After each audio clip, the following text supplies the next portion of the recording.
Hi guys, Tamika of Custom Wood Burning here with another live sales chew. I've been on this frequently asked questions kick, trying to brainstorm all the things I haven't touched on yet. And I don't know that I've answered this question, which is, do I have to? Must I? Is it completely necessary for me to do $1 starts? We may have touched on it a little bit. I don't know if there's a dedicated video. Either case, that's what we're going to answer today, just kind of off top. The short answer is no. Absolutely not. It is absolutely not required. I think a lot of people get this idea because social media kind of expresses that, but also a lot of larger, more established, popular streams do $1 starts. They are a popular choice because buyers are very attracted to deals and steals, which is great. But this is just a portion of live sellers who do this. And so I guess there's kind of two offers here. And then I even want to venture to say that it's different for arts and handmade than it is for resale as well, but it just totally depends on like our audience, what we can afford, and like our products and this kind of thing. So if we are to do $1 starts, I will recommend that it's not out the gate. It's kind of a hard thing to answer, if I'm being honest, because it really just depends on our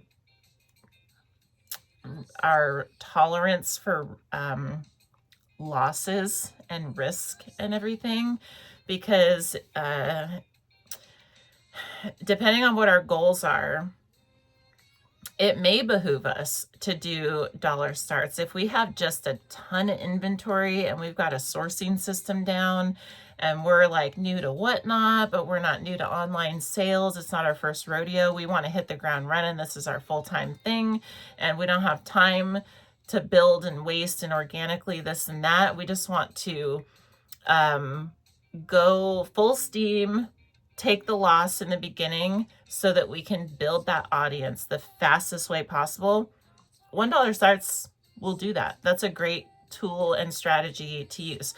If we are on a learning curve to any degree, as far as live streaming, online selling, inventory sourcing, creation, if we're makers, if we have any kind of stuff to work out that may cause resistance in our operation, I'm going to not recommend dollar starts to begin with, because it's going to take us a little bit of time to establish ourselves and grow a room and this kind of thing. And so the losses that come with $1 starts, because people do experience negative profits, okay?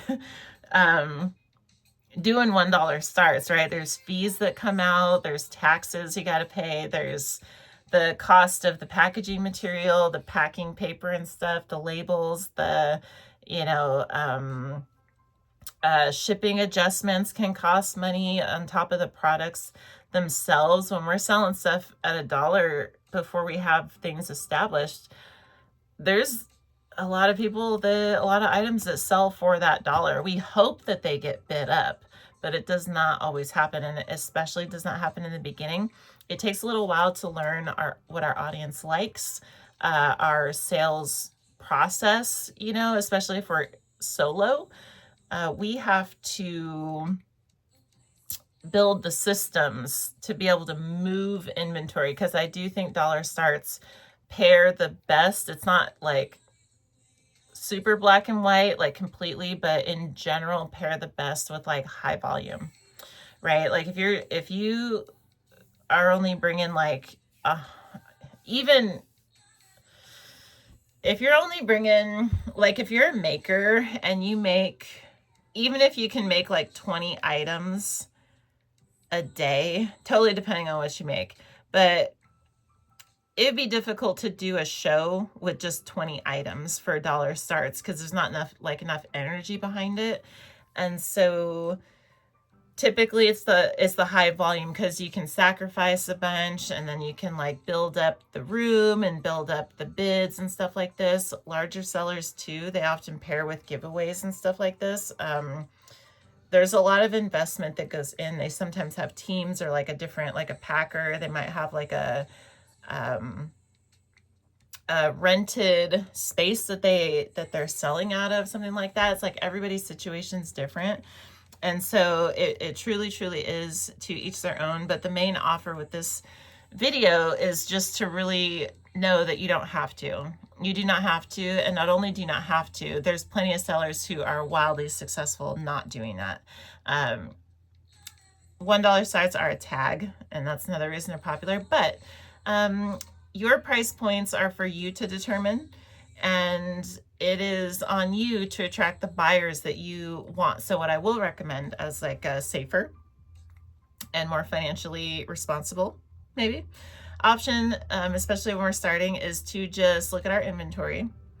I do recommend like single or no more than 3-ish, especially for reselling starting bid prices. And so the recommendation would be to look at our inventory. Whatever we're curating for specific shows, look at the cost honestly and decide for ourselves, what would I have to start these at in order to sell them for a profit, an average.